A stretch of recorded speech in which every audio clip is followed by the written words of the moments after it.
Well, people ask that how come Allah subhanahu wa ta'ala has created some people who are born healthy. He makes some people born healthy. Some people are born with diseases. Maybe congenital disease, heart disease. Some are born handicapped. So is Allah unjust? Allah says in the Quran, in Surah Nisa, chapter 4, verse 40, Allah subhanahu wa ta'ala is never unjust in the least degree. This is a test. Allah tests different people in a different way. Maybe it's possible the children that are born, they are masoom, they are sinless. It's not their fault at all. But as the Quran says in Surah Anfal, chapter number 8, verse number 28, that your wealth and your children are a test for you. And Allah repeats the message in Surah Mu'min, chapter 63, verse number 9, that do not let your wealth and your children deviate from the remembrance of Allah subhanahu wa ta'ala. So may be possible that it's a test for the parents. It's a test for the parents. There may be occasion, whenever any calamity comes on any individual, it is either a test or it's a punishment. Those people who have deviated from Allah subhanahu wa ta'ala, for them it's a punishment. From those who are on the true path, it's a test for them. Maybe the parents are very good Muslims, offering 5 times salah, may have given the zakat, may have gone for hajj, may be fasting the month of Ramadan. Now Allah gives them a child who has congenital heart disease. The true Muslim, a true mu'min will say, Alhamdulillah, thank you Allah subhanahu wa ta'ala. Allah is testing them. A person who's ungrateful or may not be able to pass the difficult test will say, oh why? He will start cribbing. He'll complain to Allah subhanahu wa ta'ala, why did Allah give me a child who's handicapped, who has congenital heart disease? And more difficult the test, more high is the reward. More difficult is the test, more high is the reward. For example, if you sit for a BA degree examination, if you pass, you're a graduate. BA, graduate in arts. But if you pass an MBBS examination, besides being a graduate, you get a doctor in front of your name, doctor. But to pass MBBS examination is multiple times more difficult than to pass a BA examination. So more difficult the test, more high is the reward. So maybe Allah subhanahu wa ta'ala wants to give those parents not Jannah but Jannat al-Firdaus. So even though they're pious, Allah wants to give them a higher reward. And that's the reason our beloved Prophet Muhammad sallallahu alaihi wasallam said, it's mentioned in Sunnah Abu Dawud, volume number 3, hadith number 3667. Our beloved Prophet Muhammad sallallahu alaihi wasallam said that when a person asked that who had the maximum test in this world, the Prophet replied that all the Anbiyas, all the prophets of Allah subhanahu wa ta'ala, they had the most difficult test. After that, those who were closest to them, those who were like the prophets. After that, those who are like them. And more higher is the faith of a person, more difficult is the test. Means more taqwa a person has, Allah gives you a difficult test. See, you took admission into MBBS because you got high marks in 12th standard. High? So more difficult test.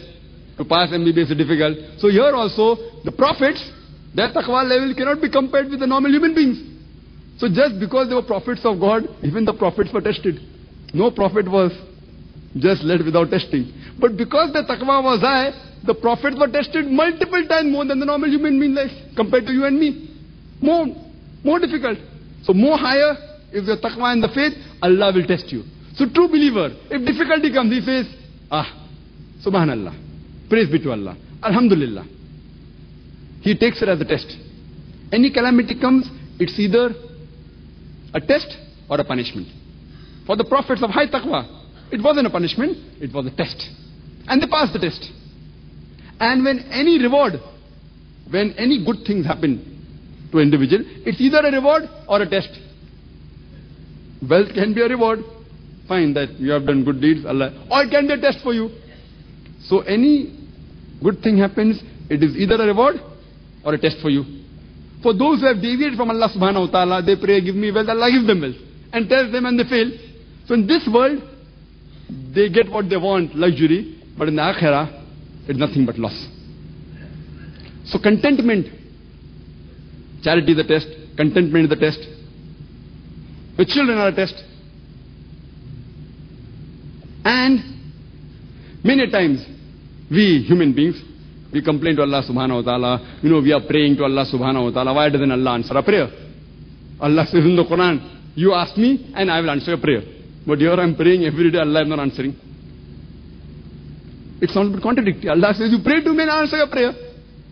But we find many times we pray but nothing happens. Allah says in the Quran in Surah Baqarah, chapter number 2, verse number 216, that you may like a thing which is not good for you. And you may hate a thing which is good for you. You know not, but Allah knows. For example, there is a young boy, about 20 years old. He's praying, Ya Allah subhanahu wa ta'ala, give me a BMW. I don't know whether you're aware of BMW. BMW motorcycle. I want a BMW motorcycle. Very fast motorcycle. Praying. Prayer is not answered. Maybe Allah knows that if Allah would have given him a motorcycle, he would have had an accident and he would have fractured his leg. He would have become handicapped. So, actually Allah subhanahu wa ta'ala, by not answering his prayer, is answering his prayer. By not answering his prayer, Allah is answering his prayer. By not giving him a motorcycle because he's a good banda, he's a good person. He's asking for things which is not good for him. I know, he doesn't know. So Allah doesn't give. So by not answering, Allah is answering. And many a times people, like Allah says in Surah Baqarah chapter 2 verse number 15 and 16 about the hypocrites, He says that Allah gives them rope so that they go to and fro. You ask wealth, Allah gives them wealth. There are many people who associate partners with Allah. They ask, I want wealth, Allah gives them wealth. It is nothing but a test for them, and they are digging their own grave. So we should never despair. Allah is there. Always have faith in Allah subhanahu wa ta'ala. That's the reason suicide is haram in the Quran. It's mentioned in Surah Nisa chapter 4. That kill not yourself. Kill not yourself, because Allah is most forgiving. He is there. If you have faith in Him, the moment a person commits suicide, it is as though he is ungrateful. He says, Almighty God has given me so much trouble, that He is unjust. It's not worth living, and he ends his life. Allah says in the Quran, in Surah Baqarah, chapter number 2, verse number 286, which is the last verse of Surah Baqarah, that Allah subhanahu wa ta'ala does not lay a burden on anyone greater than what he can bear. Allah does not lay a burden on anyone greater than what he can bear. This is the first part of the verse. The next part of the verse continues, and then we make a dua. Ya Rab, Ya Allah subhanahu wa ta'ala, lay not on us the burden greater than we can bear. In the first part of the verse, when Allah has already promised that He will not lay a burden greater than what we can bear, then why do we have to pray, Oh Lord, lay not on us a burden greater than we can bear? Because why? We dig our own grave. We lay a burden greater than what we can bear. We are the cause. We ask, give me wealth, Allah gives wealth. So we are praying to Allah subhanahu wa ta'ala, make not us the cause to lay a burden on ourselves greater than we can bear. So we should always have faith in Allah subhanahu wa ta'ala and worship Him alone. He is the creator. Our purpose of existence is to worship Allah subhanahu wa ta'ala and no one else.